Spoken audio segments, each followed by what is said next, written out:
More than 7 hours after the rescue and evacuation effort began, emergency workers were worried some people might still be trapped in the uppermost floors of the 110-story Twin Towers. People who by now would be scared. If there's somebody trapped out there, what must they be going through right now? Panic, a feeling of total isolation, the forgottenness. The world has just forgotten them and they're all on their own. All afternoon, they'd climbed the stairs going floor to floor. Early on, it was a slow process, trying to get thousands of people out through smoke and darkness. We will go every floor, Right. floor by floor. You have a methodical type of, search, and you make certain that you cover every area, and every elevator has to be open. We have to be certain that there's no one in those elevators. The rescue effort was more grisly and difficult down below, near the epicenter of the violent blast. That's where firefighters saw people dead, trapped in their cars, and where they found themselves having to rescue one of their own. We were searching for people, and all of a sudden the floor wasn't there. It fell into a hole, about 60 feet. He's got 2 broken legs, and I hope he's going to be all right. Firefighters tell us it was Kevin Shea who was injured. 2 years ago, he made headlines with this daring rescue. Tonight, he may no doubt be in pain. The sheer size of the World Trade Center made the rescue efforts a giant task. Firefighters say trying to reach those trapped on the high floors was a slow process because of the smoke and just the number of stairs they had to climb. But the biggest problems were near the epicenter of the explosion that rocked this financial center. We could hear some guy yelling to us on the other side of this tremendous hole. I imagine he could hear us. We were trying to make a racket. My company was trying to work around this tremendous hole to get to him. We were unable to. The structural damage is tremendous. I imagine he even had to come in from the other building or another area. But it was in the lower level of the World Trade Center where the fire was, where people were in most danger, and where the would-be rescuers found themselves in trouble. One firefighter found the floor collapsing beneath him. We were searching for people, and all of a sudden the floor wasn't there. It fell into a hole, about 60 feet. He's got 2 broken legs, and I hope he's going to be all right. Workers trapped on the highest floors of the World Trade Center say they kept waiting for rescuers to arrive, and they waited in vain. We have people in a wheelchair. We had no help for them at all. Nothing. We're walking down dark, pitch dark, whatever stairways. There's no fresh air at all. We were up there for 2.5 hours. We were pretty much on our own. There was no fire alarm or anything like that up there. Just there was a loud bang and the building kind of shook. And there really wasn't anybody up there. We were on the scene and it was handled professionally. More than 100 floors of stairs and smoke made the rescue slow going on those high floors. One pregnant woman had to be evacuated by helicopter from the roof. But the real horror story here was in the garage level of the World Trade Center. That's where the explosion was, that's where the fire was. That's where firefighters were seriously injured, and they found people dead, trapped in their cars. There was a man still sitting in his car, and you could tell he was dead. And I didn't even get close to him, because as we were getting into that area, our man got hurt, and that's what we were concerned with. But as far as I know, he was dead. At 12:18 p.m., World Trade Center Tower number 1 became a tower of smoke. Hundreds of workers and visitors were first stunned by the sound of the explosion, then attacked by clouds of fumes and debris. I was sitting in my chair, and all of a sudden I just felt an explosion. I flew out of my chair, and they just made us evacuate the building within like 15 minutes. You work at an office on the 25th floor. What did you hear or see? I actually saw the wall shaking. I thought it was an earthquake or something. Like all the computers went off, everything just went off. It sounded like a bomb or a bang or something, or a pop. I can't really explain it. How much smoke was there? There obviously was some because you're covered with it. How much did you see, and to what extent were you nervous about it? We were on the 25th floor and going down till about, I'd say the 10th flight. There wasn't that much smoke. From 10 all the way down to 1, you couldn't really see anything. at all, and it was dark, and people had flashlights, and they just helped everybody out of the building. And was anybody telling you what to do? How did you know what to do? There was somewhat panic, but we just kept following everybody else down the stairs, and everyone was going faster, faster, and just telling everybody to cover your mouth and keep your head down. But it just kept getting darker and smokier as further you went down. Fire Commissioner Carlos Rivera says despite problems up and down both the Trade Center Tower and adjacent Vista Hotel, the explosion and fire happened in an underground basement. The fire was concentrated in one area, in that B2 level, and what they were trying to do is to deal with the people that were trapped in the other areas because of the smoke condition in the upper floors. And where did the smoke go from all the way down there to where? To the 96th floor. We had people that self-evacuated. From the 96th floor, we had people from the 48th floor that firefighters removed. Arriving ambulances were confronted with 2 dead victims, literally hundreds of injured, and at least 15 hurt seriously by flying debris. It was the first fresh breath of air these people had inhaled in hours, and the first time they could see anything more than the person on the stair in front of them. But as they emerged from the smoke-filled stairway, their faces darkened with soot, handkerchiefs covering their mouths, the fear began to fade into anger. That place is a death trap. Let me tell you something. There was smoke where there shouldn't be smoke. I was on the 107th floor, and we heard the bang, and that place filled up in 5 minutes. Well, first we was told to go down the wrong stairwell. Then we came back and went down the right stairwell. Falling glass rained from above. People still stuck upstairs forced to shatter windows in order to breathe clean air. That created a dangerous path for those waiting to evacuate the building and those on their way out. Keep on walking, thank you very much. Hundreds were stuck on elevators in the World Trade Center. Only some of those were able to work their way to a nearby floor, where they too had to begin the dangerous trek down the long, darkened, smoke-filled stairway. It was tough to breathe, very tough to breathe. Coming down the stairs, your eyes were burning. Nobody was spared from the smoke-filled climb down the stairs. One after another, pregnant women emerged, some after inhaling the smoke inside for hours. You were with 2 women? 2 women, one of them 2 pregnant women, and I was taking the rest down. We were making a chain down with the pregnant women. Did you think it's the worst thing I could ever say could ever happen to anybody, because there are a lot of people still up there that aren't going to get down for hours, and the smoke is extremely thick. It was an endless stream of people that continued for hours, emerging from the stairwell, soot covering their faces, and stepping for the first time on the ground floor. For some, it was a journey that started 100 or more floors higher, a darkened, smoke-filled staircase, their only lifeline to safety. We were all breathing this down. We had hot people up there. We didn't have anybody taking care of them. I'm telling you, it was a mess. There were people injured and no one taking care of them. Nothing. They let the women who were pregnant go on down, and everybody held their calm, did real well. Just the smoke was terrible. And many of those women were in no condition to be breathing smoke or walking down 100 flights of stairs. It didn't stop. The smoke was getting thicker, thicker, and thicker. As you went lower? Yeah. You were with 2 women? 2 women, one of them 2 pregnant women. Once outside, clear of the smoke, broken glass rained from the floors above. People still stuck in offices above, breaking windows to get clean air. Help each other out. Keep on walking, thank you very much. It was terrible. I came from the 64th floor in the aviation department, and it was miserable. At first we was told to go down the wrong stairwell. Then we came back and went down the right stairwell, but it was really a scary experience. It was lunch hour when hundreds of World Trade Center workers and visitors normally flood the exits, but usually not like this. The one building rocked the area, smoke billowed upward at least 96 floors, almost at the top of the tower. We just heard a big bang, the whole building shook. We just started to come down. I actually saw the wall shaking. I thought it was an earthquake or something. Like all the computers went off, everything just went off. It sounded like a bomb or a bang or something, or a pop. I can't really explain it. There was no announcement as far as what to do. We just started tearing down the stairs. The hallways filled up with smoke, and we blew out of there. We put our hand on the shoulder of the person in front of us, and then in an orderly manner we went down the stairs.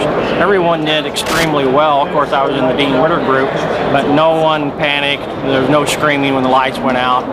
and it was very orderly. We went down, it seems like maybe, I don't know, half a dozen flights like this in the pitch blackness until we saw a fireman somewhere around the 30th floor. Everyone was going faster, faster, and just telling everybody to cover your mouth and keep your head down. But it just kept getting darker and smokier as further you went down. Fire Commissioner Carlos Rivera says despite problems up and down both the Trade Center Tower and adjacent Vista Hotel, the explosion and fire happened in an underground basement. The fire was concentrated in one area, in that B2 level, and what they were trying to do is to deal with the people that were trapped in the other areas because of the smoke condition in the upper floors. And where did the smoke go from all the way down there to where? To the 96th floor. We had people self-evacuated from the 96th floor. We had people from the 48th floor that firefighters removed. Arriving ambulances were confronted with 2 dead victims, literally hundreds of injured, and at least 15 hurt seriously by flying debris. Watch out, watch out, watch out.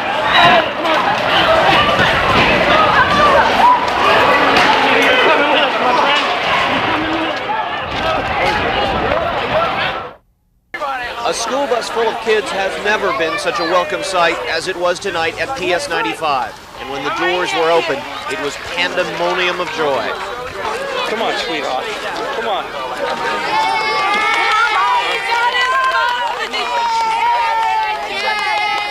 The 2 kindergarten classes were finally home after a day filled with worried parents and frightened kids, some of whom spent 3 hours on the frigid, snowy World Trade Center roof 110 floors above Manhattan before walking the entire way down the stairs.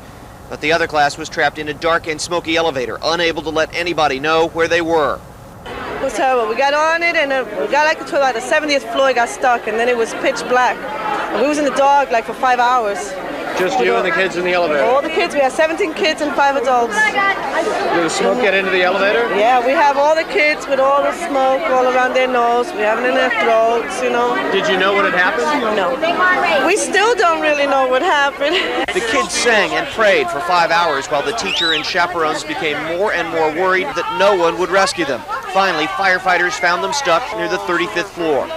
And some of the children went up the ladder, just like you see, rescue, whatever.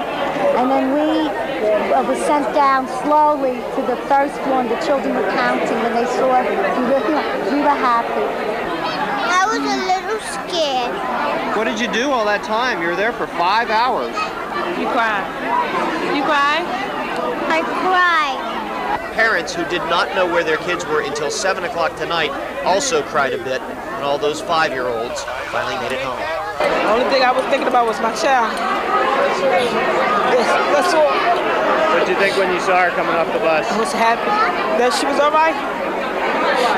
And I'm glad she with me today.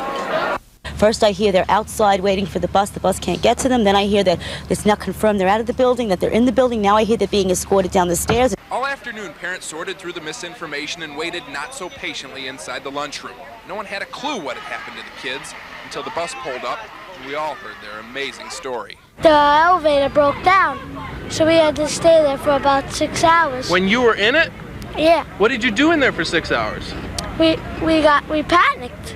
The kids told their parents how they were packed in like sardines, all 50 of them. 3 chaperones and 2 tourists from California in one elevator in pitch darkness. They had cigarette lighters, and on and off they would give us light. And that's all the kids wanted, was a little bit of light. You couldn't see your hand in front of your face. I want a little bit of light, then we shut it off. And thank God that we were able to get the elevator doors open for air. Evelyn says the group prayed, sang songs, cried some tears, but never broke down. The children were so brave, I couldn't believe it. We had some crying jags here and there. We had a couple of kids with asthma. But all in all, they were really unbelievable. Police say the 911 call came in at 2:44. The caller saying there was a bomb inside the Empire State Building. Police began a floor-by-floor evacuation of all 102 floors. At 4:30, people were still coming out of the building. How quickly were people being told to leave the building? Quick. It was pretty quick, actually. You worried at any point that, given what happened at the World Trade Center? I was pretty calm about it. But I got out, yeah. We were having a party night to say goodbye to our clinical director. Sorry, this is heavy. We received notice that we had to evacuate the building immediately, Our food was downstairs. We left the building. Now we have quite a bit of food, which we're going to donate to a shelter. The evacuation proceeded smoothly as people slowly left the building. Few seemed overly worried, but still cautious given the blast earlier at the World Trade Center. Personally, I didn't want to leave, but he made it sound serious enough that especially when he told us about the World Trade Center. So you heeded the warning? Yeah. This is what's left of floor B2. The blast ripped through the garage, knocking down walls and leaving behind a pile of cinder blocks and rubble.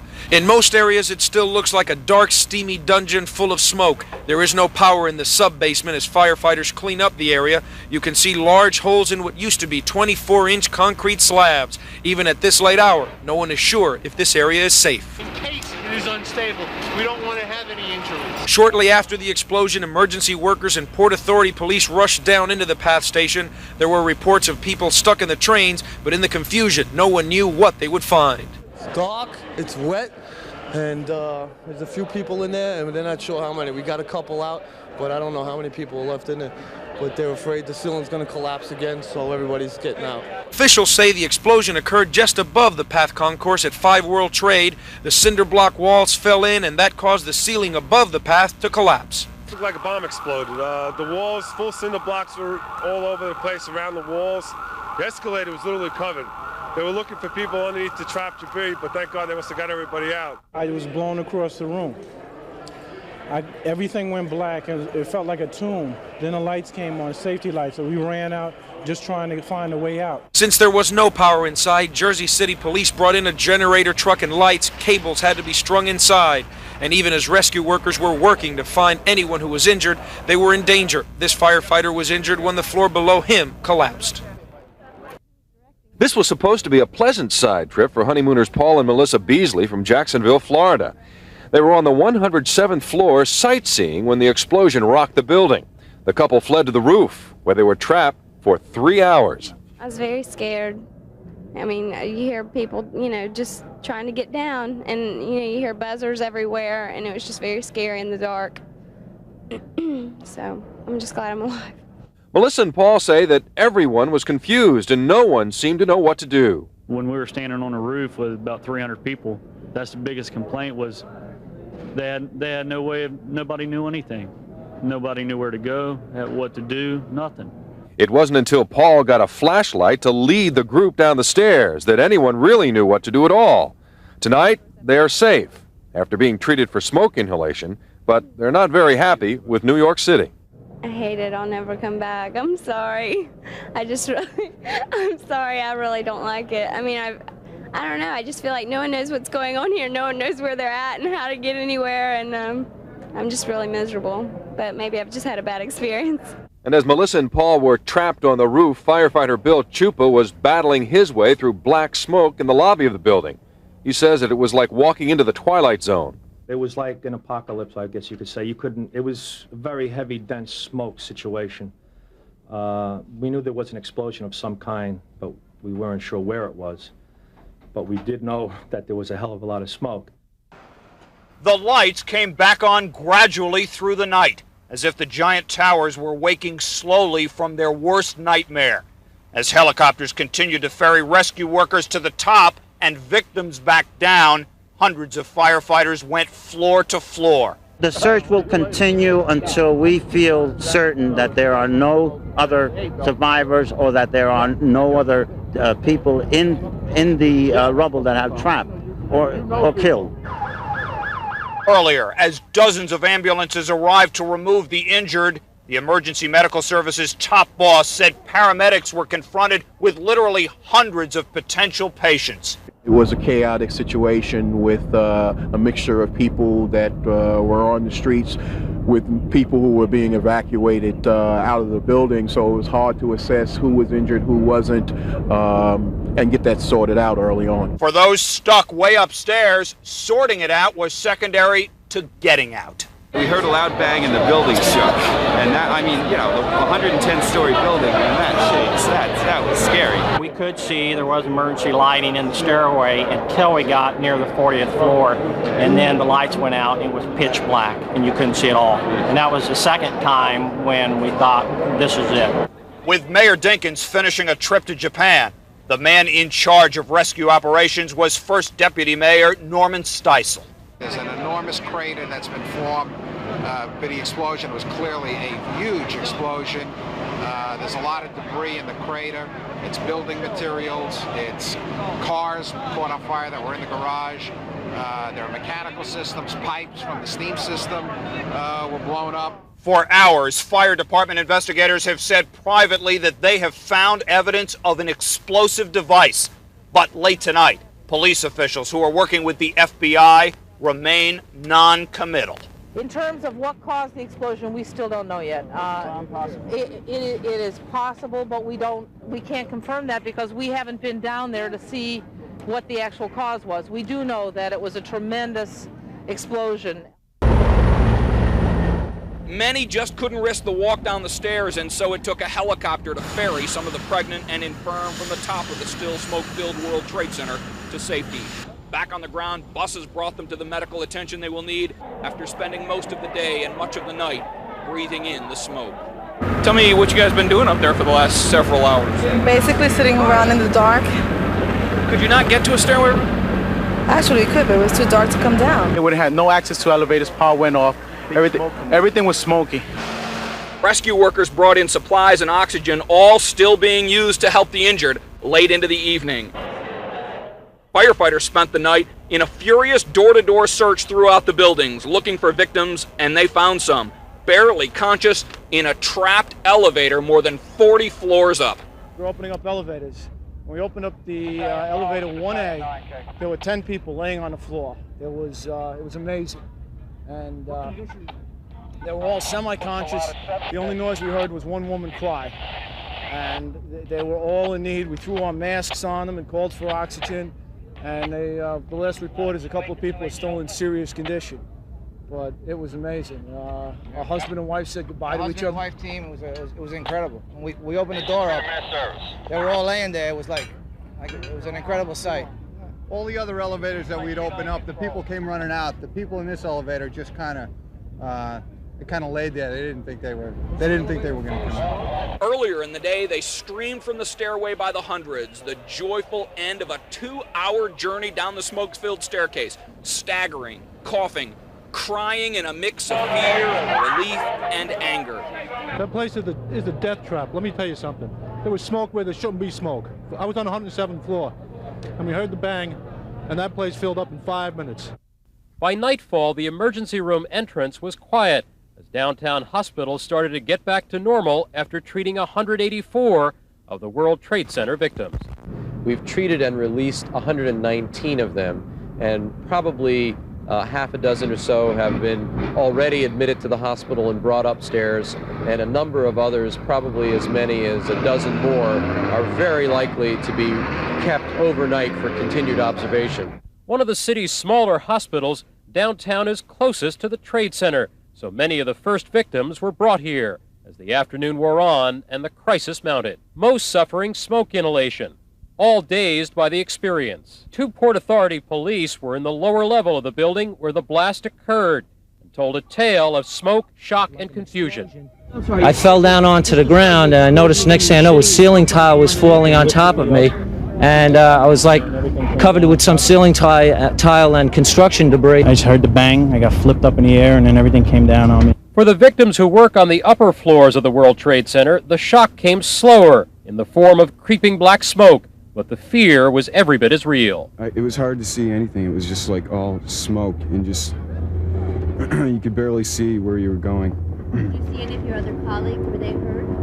No, just smoke inhalation, but I hope everybody got out all right.